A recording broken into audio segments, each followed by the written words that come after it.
Next visual effects is blending mode. It's for combining colors for video and images on top of each other. For example, we insert this image, this video.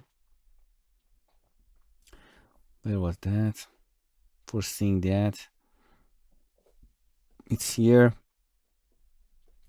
You can see the colorful video, and I want to, for example, mix the color of this fire image.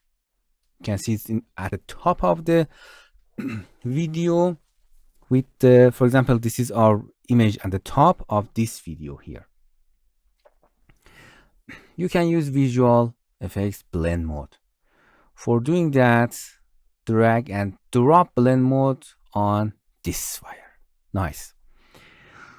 If you go into blend mode setting, for cleaning setting, you can click just blending mode here and just in properties, make sure this is turned on. You can see blend mode. First mode is screen. These are famous blending mode. I don't want to go mathematical things behind them, but just going your mouse over it and see what happened in the scene and which things do you want. Screen, for example, here. You can invert it. In some cases, it does not mean because it's inverted color. You can change intensity of this. You can tell this range happen in all gray, gray shadows, red shadow, green shadow, which part of the, for example, this. I think it's interesting. So move your mouse and see what happened in your scene. Maybe it's interesting for you. Midtones where this blending mode happen in the range.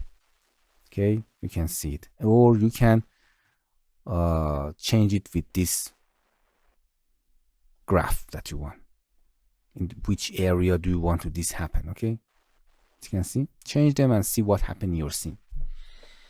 So that's it. It's all blending mode. So it's blending the color of the image to the video, video to the video, everything that you want, every media, just except audio.